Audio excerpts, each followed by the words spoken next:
37장부터 야곱의 족보가 이러하니라로 시작하면서요. 요셉의 이야기가 나와요. 요셉이 17살 때 형들의 손에 팔려서 그 미디안 사람들은 그를 애굽에서 바로의 신하 친위 대장 보디발에게 팔았더라. 그리고 39장에서 같이 한번 읽겠습니다. 요셉이 이끌어 애굽에 내려가매 바로의 신하 친위 대장 애굽 사람 보디발이 그를 그리로 데려간 이스마엘 사람의 손에서 요셉을 사니라. 그러면서 지금 39장부터 40장 이 두 장 사이에요. 13년간의 내용이 그대로 다 담겨 있어요. 형들의 손에 팔려서 친위 대장 보디발의 집에 종으로 팔려가고 그곳에서 가정총무로 임명은 됐지만 보디발의 아내의 유혹과 모함에 이어 집에 있는 옥에 갇히게 되고 그곳에서 사건 사고가 일어났지만 결국 가능성이 보였던 그 인연도 꼬박 기다리면서 13년의 내용이 39장 40장에 기록되어 있어요. 우리는 이 내용들을 너무 잘 알고 있지요. 요셉이 팔렸어. 그렇지만 그의 끝은 총리가 됐잖아. 총리. 그래서 총리가 돼서 애굽 사람들만 먹인 것뿐만 아니라 자기의 식구들도 그 후손들도 그곳에서 하나님의 백성이 만들어지게 됐잖아. 우리들은 뭐 내용을 너무 잘 깨고 있어요. 하지만 이 말씀이 우리에게 오늘 지식으로 와닿으면 안 돼요. 지식으로만 와닿으면 우리는 그냥 이 내용은 전혀 상관없이 요셉처럼 그렇게 하나 꿈 잘 한번 꿔가지고 아니면 꿈 해몽 잘해서 총리가 되면 좋겠다. 그냥 오로지 하나님의 뜻을 어떻게 잘 이해하면 총리가 될 수 있을까? 우리의 포커스가 거기에 맞춰질 수 있는데요. 성경은 지금 그거를 말씀하지 않아요. 요셉이 노예로 팔려오고 보디발 집에서 감옥에서 어떻게 변함없이 아니 감옥에서 나와서 바로 앞에 섰을 때까지 어떻게 하나도 변함없는 하나님 앞에 선 한 사람으로 신실한 모습을 보일 수 있었을까? 저는 그 말씀을 한번 묵상해 봤어요. 39장 2절 한번 같이 읽겠습니다. 여호와께서 요셉과 함께 하심으로 그가 형통한 자가 되어 그의 주인 애굽 사람의 집에 있으니 3절입니다. 그의 주인이 여호와께서 그와 함께 하심을 보며 또 여호와께서 그의 범사에 형통하게 하심을 보았더라. 자타가 인정하는 우리가 너무 잘 알고 있는 39장 하나님께서 함께 하심에 형통하였더라. 어디를 가든지 형통하였더라. 이것이 유혹을 받는 자리건 종의 자리건 노예의 자리건 가정 총무의 자리건 아니면 감옥에 들어갔던 자리건 그냥 여호와께서 함께 하시면 형통하였더라. 형통하였더라. 이것은 무슨 구호처럼 우리 머릿속에 그렇게 입력하려고 해요. 근데요. 실제 상황을 우리가 알아야 되는 거예요. 실제로. 모습은 종으로도 끌려가고 또 가정총무로도 또 발탁도 되고 유혹도 받고 모함도 받아서 감옥에 갇혔지만 사람들의 눈에 실제적으로 그 현장에 들어갔을 때 요셉은 어떠한 삶을 살았나? 왜 그가 자기도 스스로 하나님을 입에서 늘 이야기를 하고 어떠한 상황 가운데서도 자기가 하나님을 믿는 사람인 것을 밝혀서 보디발 눈에도 그가 여호와께서 함께 하심으로 형통하게 보였고 자기 자신도 하나님께서 함께 하심으로 형통하다고 말하는 것에 전혀 거리낌이 없었고 보디발의 아내가 그러한 유혹으로 가까이 왔을 때 9절 39장 9절 함께 읽겠습니다. 이 집에는 나보다 큰 이가 없으며 주인이 아무것도 내게 금하지 아니하였어도 금한 것은 당신뿐이니 당신은 그의 아내임이라. 그런즉 내가 어찌 이 큰 악을 행하여 하나님께 죄를 지으리니까. 어떻게 변함없이 하나님 이 말을요 어느 누구 앞에나. 지금 요셉은 신분 자체가 노예의 신분이에요. 노예의 신분이었지만 거기서 가장 성실했기 때문에 또 보디발의 눈에 여호와께서 그와 함께 하시는 것을 보고 형통하고 그가 가는 곳에는 모든 문제들이 다 풀렸던 것을 봤기 때문에 가정 총무로 세웠어요. 하지만 그는 여전히 사람들이 볼 때는 노예의 신분, 종의 신분을 가지고 있는 거예요. 그럼에도 불구하고 자기 위치를 부끄러워하지 않고 창피하지도 않으며 숨기지도 않고 자기는 하나님의 사람이라는 것, 자기가 믿는 신은 하나님이라는 것. 아이고, 하나님을 믿는데 지금 너 노예로 끌려왔어? 고작 지금 그 자리에 있어? 이렇게 생각하건 말건 요셉은 늘 자기 자신을 어떠한 자리에서 하나님을 믿는 자라고 고백을 해요. 고백하는 과정에서 하나님 앞에 죄를 안 짓는 과정에서 보디발의 아내한테 모함을 받아 결국 옥에 갇혀지지요. 39장 20절 한번 같이 읽겠습니다. 이에 요셉의 주인이 그를 잡아 옥에 가두니 그 옥은 왕의 죄수를 가두는 곳이었더라. 요셉이 옥에 갇혔으나, 아니 하나님 앞에 신실하게 지금 죄 안 지으려고 하나님께서 정말로 가장 싫어하는 것은 어떤 것도 하지 않기로 마음먹은 요셉이 하나님 앞에 신실하게 행동을 했음에도 불구하고 모함을 받아 옥에 갇혀진 거예요. 그런데 성경은 거기를 뭐라 그러냐면 왕의 죄수를 가두는 옥이라고 기록하고 있어요. 그러면서 21절 같이 있습니다. 여호와께서 요셉과 함께 하시고 그에게 인자를 더하사 간수장에게 은혜를 받게 하심에, 하나님이 옥에서도 함께 있었던 것을 간수장이 받던 거예요. 그리고 하나님께서 간수장에게 은혜를 베푸셔서 요셉에게 간수장이 옥중 죄수를 다, 어떤 사람도 예외 없이 다 누구의 손에 맡겼다는 거예요? 요셉의 손에 맡겼어요. 그래서 간수장은 그의 손에 맡긴 것을 무엇이든지 살펴보지 않았어요.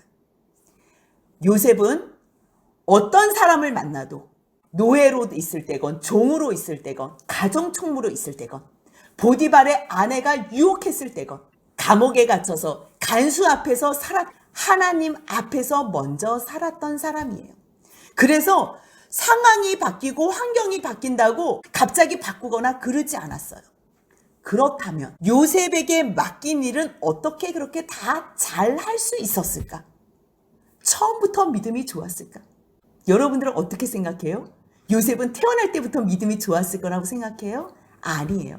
하나님께서는 한 번 성경에 기록하신 것, 여러 번 기록하신 것, 이제 더 기록할 필요가 없는 것들은요, 과감하게 축소시키고 과감하게 기록하지 않아요. 우리는 이미 벌써 아브라함과 이삭과 야곱에게 하나님께서 어떻게 나타나시고 어떻게 말씀하셨는지 이미 벌써 다 배웠어요. 한번 15장, 앞에서부터 15장부터 한번 다시 눈으로 확인해 보겠습니다. 창세기 15장. 하나님께서는요, 내가 너에게 많은 백성들을 주겠다고, 그리고 내가 너에게도 이 땅을 주겠다고 약속하시면서요, 무엇을 말씀하신 15장 13절 같이 한번 다시 읽겠습니다. 여호와께서 아브라함에게 이르시되 너는 반드시 알라. 내 자손이 이방에서 계기되어 그들을 섬기겠고 그들은 400년 동안 내 자손을 괴롭히리니 그들이 섬기는 나라를 내가 징벌할지며 그 후에 내 자손이 큰 재물을 이끌고 나오리라. 16절이요. 내 자손은 4대 만에 이 땅으로 돌아오리니 이는 아모리 족속의 죄악이 아직 가득 차지 아니함이니라 하시더니, 하나님께서 아브라함에게 나타나셔서 이 말씀만 하신 것이 아니고요, 내가 너에게 지시할 땅으로 가라라고 말씀하시며 그때마다 순종할 때는 늘 필요한 말씀으로 들려주셨어요. 아브라함에게만 들려주신 말씀이 아니에요. 이삭은 아버지에 대한 상처로 엄마가 죽은 후, 사라가 죽은 후에 부엘라헬로이로 떠나서 살았어요. 하지만 하나님께서 26장에 나타나셔서 26장 2절 한번 같이 읽습니다.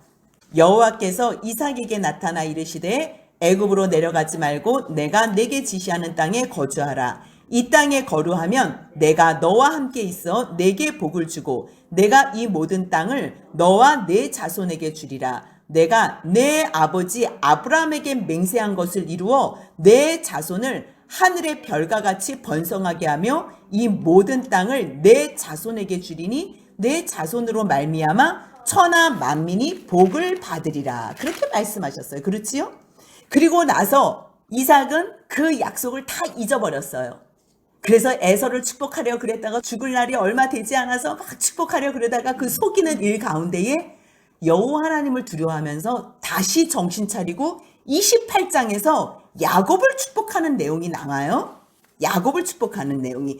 이삭이 야곱을 축복한다는 것은 다시 하나님의 약속을 기억했다는 거예요. 그 말씀을 생각했다는 거예요. 28장 3절 한번 같이 읽겠습니다. 전능하신 하나님이 내게 복을 주어 내가 생육하고 번성하게 하여 내가 여러 족속을 이루게 하시고 아브라함에게 허락하신 복을 내게 주시되 너와 함께한 내 자손들에게도 주사 하나님이 아브라함에게 주신 땅 곧 내가 거류하는 땅을 내가 차지하게 하시기를 원하노라. 이것은 지금 누가 말하는 거예요? 이삭이 말하는 거예요. 이삭이 누구한테요? 야곱에게. 이것은 누가 시켜서 말하는 게 아니에요. 정말 자기가 마음 가운데에 이제는 깨닫고 하나님의 약속이 아브라함에 이어 이삭 자신에 이어 야곱에게 이 복이 통로가 돼서 흘러갈 것을 깨달은 거예요. 그래서 하나님 앞에서 두려워하는 마음으로 축복 기도를 할 수 있었던 거예요. 그리고 나서 야곱이 아버지의 축복을 받고 밧단아람으로 아내를 구하러 가는 그 순종하는 길 가운데에 누가 나타났냐면요. 똑같이 28장 13절 같이 한번 읽겠습니다. 또 본즉 여호와께서 그 위에 서서 이르시되 나는 여호와니 너의 조부 아브라함의 하나님이요 이삭의 하나님이라. 내가 누워있는 땅을 내가 너와 내 자손에게 주리니 하면서 15절 같이 있습니다. 내가 너와 함께 있어 내가 어디로 가든지 너를 지키며 너를 이끌어 이 땅으로 돌아오게 할지라. 내가 내게 허락한 것을 다 이루기까지 너를 떠나지 아니하리라 하신지라. 하나님께서는요 아브라함, 이삭, 야곱에게 나타나셨어요. 아니 사라에게도 나타나셨고요 하갈에게도 나타나셨어요. 하나님께서 처음으로 이름을 지어준 사람이 누구라 그랬어요? 하갈에게 나타나셔서 이스마엘이라고 지으라고. 하나님께서는 갈급한 사람. 아니 이들에게만 나타나신 것이 아니지요. 동생을 쳐 죽인 가인에게도 나타나서 내 아우 아벨이 어디 있냐 물으셨어요. 그렇게 늘 나타나시고 순종하지 않을 때는 잠깐 수도하시고 침묵하시지만 그나마 순종하시고 갈 바를 알지 못할 때는 늘 찾아와 주셔서 말씀하시는 하나님께서 지금 아버지 심부름 따라 형들에게 음식 갖다 준 이 요셉이 죽을 고생을 하고 거기서 겨우 건져내어서 팔려가는 그 상황 가운데에 일부러 의도적으로 순종하지 않은 것, 불순종한 것이 지금은 없잖아요. 요셉 입장에서 그런 요셉에게 안 나타나실 리가 없는 거예요. 하나님 제발 살려주세요. 구덩이에서 그렇게 해서 건져놨다면 살려주신 그 하나님이 감사해서라도 요셉은 불렀을 테고 이제는 형들에게 믿을 사람 하나도 없이 이제는 종으로 팔려가는 이 애굽까지 가는 여정 가운데에 요셉이 하나님을 안 불렀을 리도 없고 하나님께서 요셉에게 안 찾아왔을 리도 없는 거예요. 왜 갑자기 39장에서 이렇게 요셉이 갑자기 믿음이 좋아졌을까?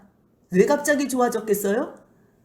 아빠 말 듣고 할아버지 말 듣고 물론 그 말 듣고서 하나님의 존재를 인식은 했어요. 의식을 했어요. 하지만 아무리 옆에 있는 사람이 믿어라 그래도 내가 직접 하나님을 불러보지 않고는 내가 하나님을 부른 경험이 없고는 하나님을 만날 수가 없어요. 하나님을 만나질 않고는 그 하나님의 존재를 믿을 수가 없는 거예요.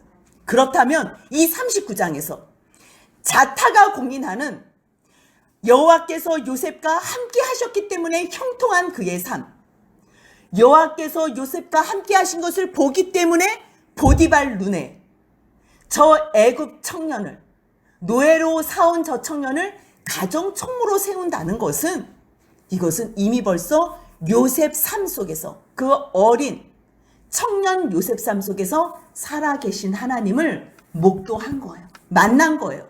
그런데 아브라함도 이삭도 야곱도 말씀 듣고 그 말씀을 잊고서 자기 멋대로 살았어요. 하지만 요셉은 하나님의 말씀을 붙잡을 수 있었던 이유가 무엇이었냐면 고난 가운데에 계속 있었던 거예요. 고난의 시간이 어렸을 때부터 길었던 거예요. 이것이 사람의 눈으로 볼 때는 저주처럼 보이고 형벌과 심판처럼 보이지만 하나님을 붙잡고 있는 이 요셉에게는 이 고난의 시간이 하나님을 찾고 하나님이 함께하는 형통의 시간이 될 수 있었던 거예요. 제가 왜 이 말씀을 왜 유추할 수 있게 됐냐면요. 40장 우리가 뭐 내용 너무 잘 알아요. 술 맡은 간원장, 떡 굽는 간원장이 옥에 같이 갇혔다는 거예요. 그래서 그 꿈 해석해 줘가지고 풀려날 줄 알았는데 까맣게 잊었더라. 기억도 하지 않았더라. 그것이 40장 내용이에요. 40장 내용을 그냥 한글 알면 다 알아요. 어렸을 때부터 너무 많이 들었던 말씀이기 때문에. 하지만 우리가 이 말씀을 보기 전에 왜 요셉이 이러한 상황 가운데서도 흔들리지 않는, 어디 가나 신실한 모습, 하나님을 향한 원망과 자기가 혼자 당하는 이 모멸감 때문에 굉장히 자괴감에 빠졌을 수 있었음에도 불구하고 어떻게 요셉은 변함없이 여호와께서 늘 함께 하심으로 그의 삶이 늘 평안할 수 있었나? 남들이 볼 때도 어떻게 요셉이 평안해 보였을까? 그것을 알기 위해서요, 요셉을 해석해 놓은 시편 105편을 한번 보겠습니다. 시편 105편입니다. 구약성경 879쪽이에요. 105편 17절부터 19절까지 한번 읽겠습니다. 그가 한 사람을 앞서 보내셨으며 요셉이 종으로 팔렸도다. 그의 발은 착고를 차고 그의 몸은 쇠사슬에 매었으니 곧 여호와의 말씀이 응할 때까지라. 그의 말씀이 그를 단련하였도다. 우리는 지금 말씀이 있잖아요. 성경이. 그래서 요셉도 성경 읽고서 하나님을 붙잡았나 보다. 우리가 이렇게 착각할 수 있어요. 하지만 이 창세기는 누가 쓴 거지요? 모세가 썼으면 요셉이 있을 때 창세기가 있었어요? 없었어요? 없었어요. 없었어요. 그렇다면 지금 여호와의 말씀이 응할 때까지라 그의 말씀이 그를 단련시켰도다. 그의 말씀이 지금 그의 말씀은 성경책이에요? 하나님의 말씀이에요? 하나님의 말씀이라는 것. 하나님께서 아브라함, 이삭, 야곱에게 찾아오셨던 것처럼 누구에게도 직접 찾아가셔서 말씀하셨다는 거예요? 요셉에게도. 하나님께서 친히 말씀하셔서 그를 단련시킬 수 있었던 것. 그가 여호와의 말씀이 응할 때까지 뭘 말씀하셨겠어요? 똑같이 야곱에게 말씀하신 것처럼 내가 너 돌아올 때까지 함께 할게. 그렇다면 너 그때 꿈꾼 거 있지? 내가 너 그 꿈 이룰 때까지 함께 할게. 그 말씀 한 번만 해주셨어도 꿈 이미 꿨지요? 지금 하나님의 함께 하심으로 자기도 형통하고 남의 눈에도 형통하고 모든 일들을 다 종된 주제, 마음이요. 이게 여유가 없으면요. 자기 코가 석잔데 누구를 살피겠어요. 여러분들 누가 옆에 조금 여유 있어서 어떻게 요즘 잘 지내요? 어떻게 제가 식사 한 끼 대접해 드릴까요? 이렇게 말할 수 있는 사람들은요. 자기가 마음에 평안이 있는 사람이에요. 그래서 옆에 있는 사람을 살필 수가 있는 거예요. 근데 지금 이 세상에 살고 있는 사람들은 자기 코가 석자라 남이 밥을 먹었는지 안 먹었는지 살필 여력도 없어요. 그런데 요셉을 보는데 이 요셉은 평안한 거예요.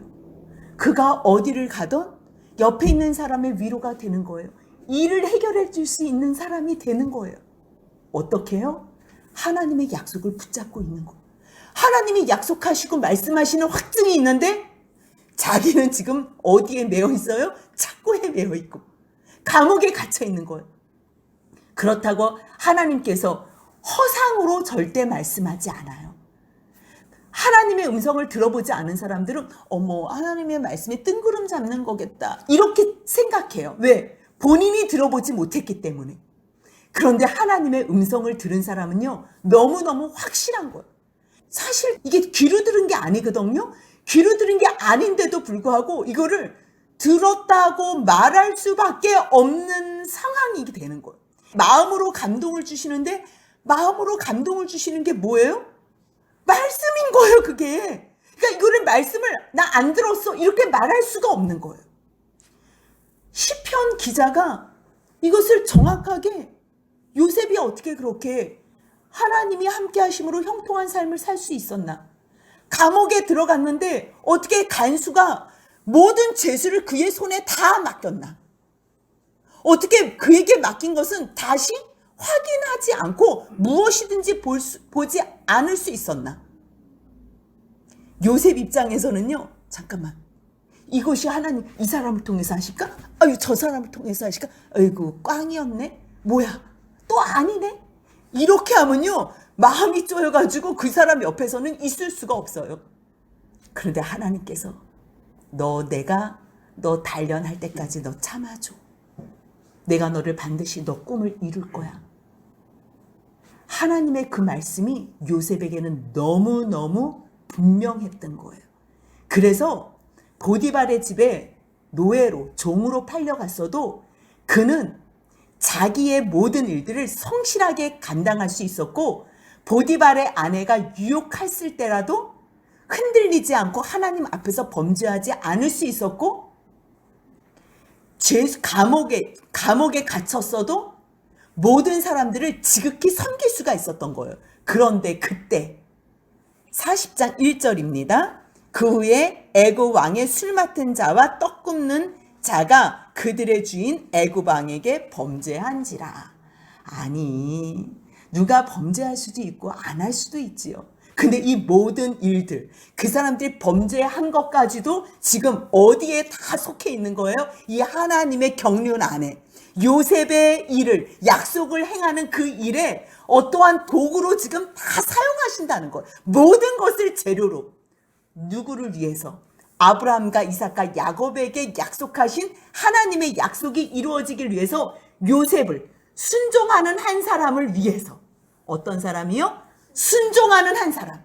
하나님의 뜻을 행하는 사람은 다른 사람이 아니에요. 하나님의 말씀에 순종하는 이 한 사람을 위해서 어떤 사람이 왕 앞에서 범죄하게 하는 일로 말미암아 이 감옥에 들어온 거예요. 근데 이 감옥은 누가 있는 감옥이에요? 3절 같이 읽습니다. 그들을 친위대장의 집안에 있는 옥에 가두니 곧 요셉을 만나고, 요셉을 가정총무로 있을 때는 애굽의 최고위 관리의 가정일을 맡으며 애굽 사람들의 모든 삶의 행태를 배울 수 있었던 거고요.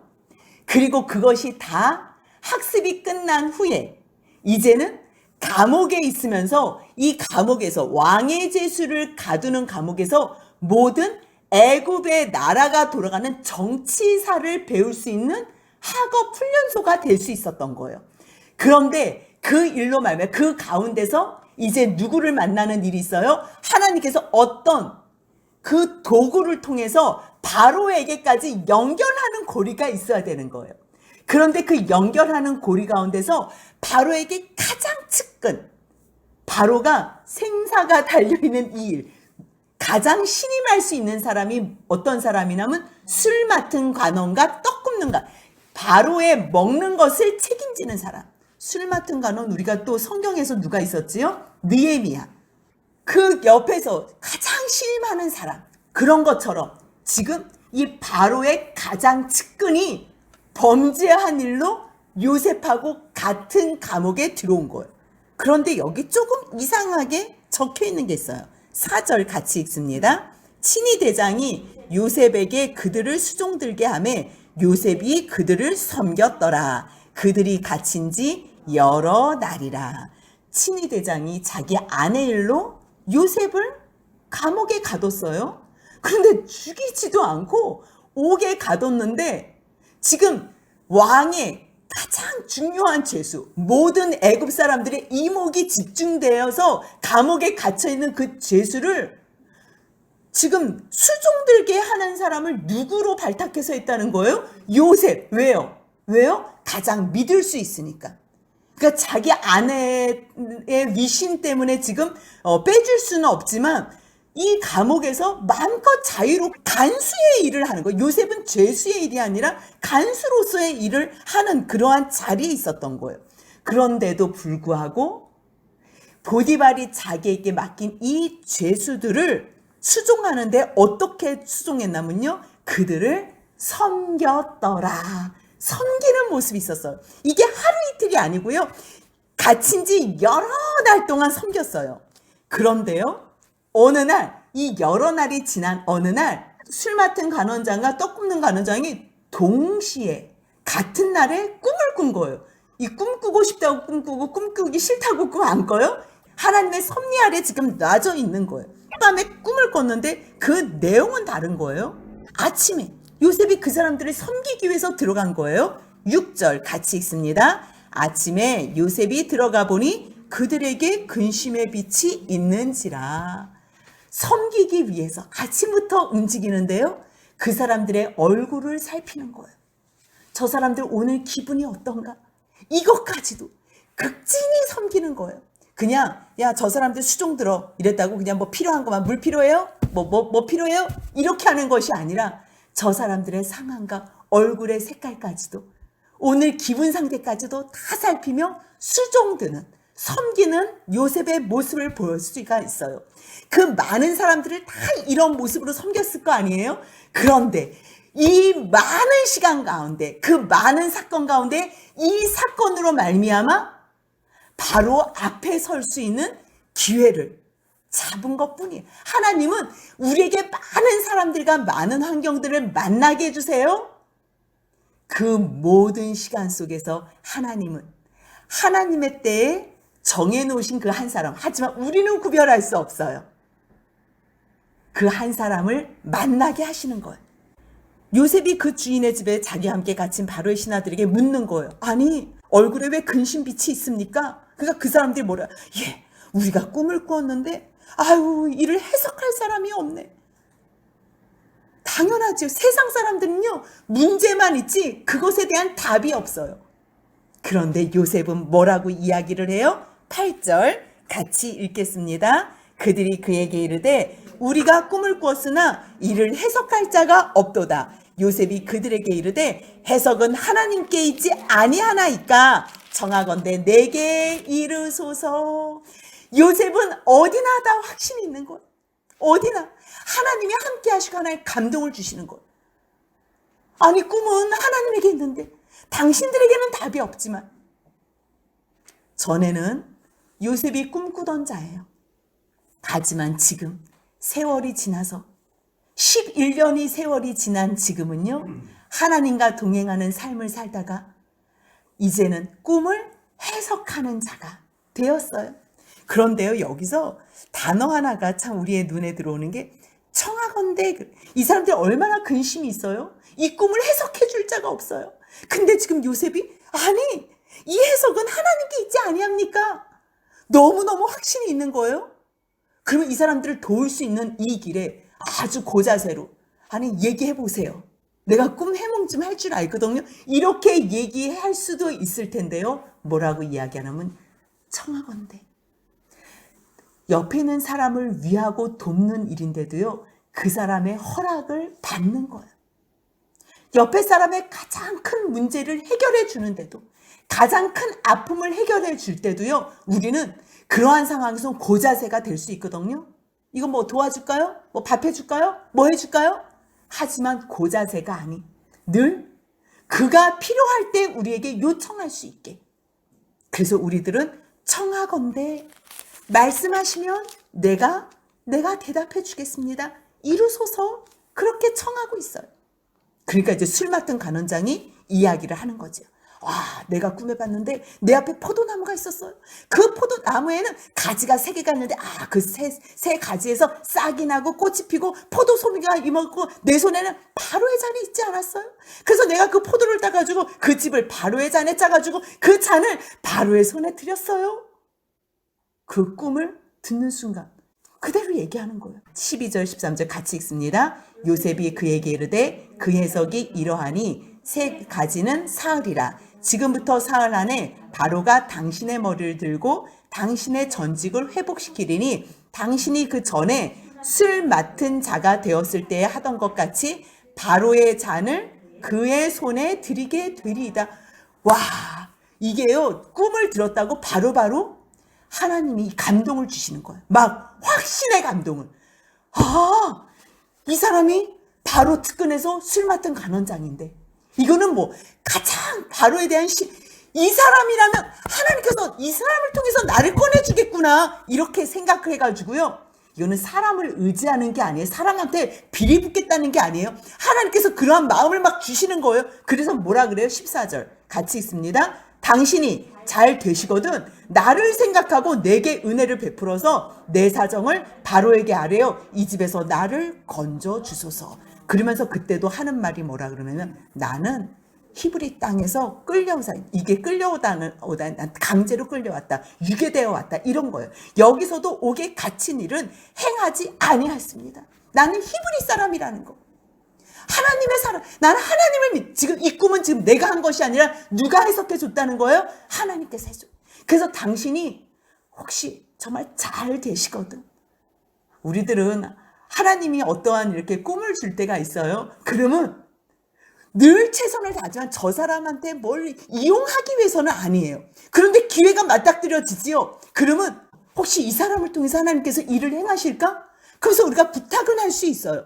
이 사람을 의지해서가 아니고 이 사람을 믿어서가 아니고 하나님께서 이러한 기회로 환경을 통해서 일을 하실 거라는 그러한 기대 속에서 당신이 잘 되시거든 꼭 나를 여기서 꺼내달라고. 나 여기 끌려왔고 유괴당해 왔 여기서 지금 정말 빨려왔지. 나 여기 올 것도 사람도 아니고 나 사실 여기에 갇힐 일도 안 했다고. 이러한 상황의 이야기를 듣고 있으니까 그 옆에 떡 굽는 간원장이 술 맡은 간원장 해석이 너무 좋은 거예요. 보니까 오 간직이 회복됐어요. 그러니까 자기도 어떻대요? 16절 같이 읽습니다. 떡 굽는 간원장이 그 해석이 좋은 것을 보고 요셉에게 이르되 나도 꿈에 보니 흰떡 세 강줄이가 내 머리에 이제 막 이야기를 하는 거. 야 나도 이제 흰떡 뭐 흰떡은 뭐 이제 뭐 우리가 그러잖아요. 이렇게 하얗다 그러면 다시 뭐 이렇게 소생케 되고 뭐 회복되고 이러한 게 있을 거니까 이 사람도 흰떡 강줄이가 있었고요. 거기에 또 제일 맨 위 강줄이가 내가 세 강줄이가 머리에 있었는데 제일 위 강줄에는 바로를 위하여 만든 각종 구운 음식이 있었는데 새들이 내 머리에 강줄이해서 그것을 먹어. 바로에게 주는 건 아니라서 약간 조금 마음이 그렇지만 일단 그래도 뭐 떡이 있고 뭐 바로를 위한 이 떡이 있으니까 바로하고 연결이 되지 않을까. 근데 새들이 와서 먹는다. 그런데 이제 거기에 바로 요셉이 뭐라고 대답하냐면요. 18절 19절 같이 읽습니다. 요셉이 대답하여 이르되 그 해석은 이러하니 새 광주리는 사흘이라. 지금부터 사흘 안에 바로가 당신의 머리를 들고 당신을 나무에 달리니 새들이 당신의 고기를 뜯어 먹으리다 하더니. 여러분들 만약에요 이것이 하나님에게로부터 감동이나 하나님께로부터 온 확증이 아니면 큰일 나는 거예요. 그런데도 불구하고 확신 있게 술 맡은 간원장이 잘 된다고 얘기하고 떡 맡은 간원장이 안 된다고 말할 수 있는 이유는 뭐라는 거예요? 하나님께서 감동을 주셨기 때문이에요. 반대로 얘기했는데 만약에 떡 맡은 간원장이 잘 돼봐요. 그러면 그 다음에는 어떻게 돼요? 너는 실력도 없을 뿐더러 너 그때 너 내 기분 상하게 했지. 너 바로 그냥 죽일 수도 있는 거예요. 근데 이 감동은 누가 확실하게 주신 감동인 거예요? 하나님께서. 그러기 때문에 사실 이런 말 이렇게 세게 할 필요가 있어요? 없어요? 없어요. 이 해석은 누가 주신 해석이에요? 하나님께서 주신 해석이기 때문에 가감이 없는 거예요. 요셉은 왜 변함없이 행할 때 사람의 눈치를 보지 않을까? 사람의 눈치를 보지 않는 사람이 아침부터 왜 사람 얼굴색을 살피나? 여러분들은 이거를 잘 구분하셔야 돼요. 하나님 앞에서 사는 사람, 하나님의 말씀에 붙잡혀 있는 사람은요, 세상 사람들을 두려워하진 않아요. 그래서 세상 사람들 눈치 볼 일은 없어요. 하지만 하나님의 마음으로 하나님 앞에서 그들을 사랑하고 그들을 섬기는 내용은 있는 거예요. 그렇기 때문에 그들 눈치는 보지 않지만 하나님 앞에서 아부할 필요도 없고 주눅들 필요도 없고 해야 될 말을 안 할 필요도 없는 거예요. 왜요? 누구 앞에서 살아가기 때문에, 하나님 앞에서 살아가기 때문에. 하지만 저들에게 섬겨야 될 거면 수종들 일이 있으면 아침부터 봐서 그들의 염려를 함께 나눌 수 있고 고민을 함께 나눌 수 있는 사람, 그것이 요셉이라는 거예요. 근데 결국 어떻게 됐어요? 20절 같이 읽겠습니다. 제3일은 바로의 생일이라. 바로가 그의 모든 신하를 위하여 잔치를 베풀 때에 술 맡은 간원장과 떡 굽는 간원장에게 그의 신하들 중에 머리를 들게 하니라. 21절입니다. 바로의 술 맡은 간원장은 전직을 회복하며 그가 잔을 바로의 손에 받들어 드렸고, 22절입니다. 떡 굽는 간원장은 매달리니 요셉이 그들에게 해석함과 같이 되었으나 이랬죠. 그러면 어때요? 이 마음이? 와, 어떻대요? 소문에 들으니까 정말 요셉, 너가 말한 것처럼 술 맡은 간원장은 전직이 회복됐대. 떡 맡은 간원장은 나무에 달렸대. 하나님 감사합니다. 이야, 그 사람이 이제 나를 나가면 기억하겠지. 이제 어떻게 준비를 해야 되나 이랬겠지요. 그런데 23절 같이 한번 읽겠습니다. 술 맡은 간원장이 요셉을 기억하지 못하고 그를 잊었더라. 이것은요, 여기서 기억하지 못하고 그를 잊었더라, 이게 한 문장처럼 나오지요. 원어에서는요, 요셉을 기억하지 못하였더라, 그를 잊었더라. 완전히요, 기억도 못하고 잊은 거예요.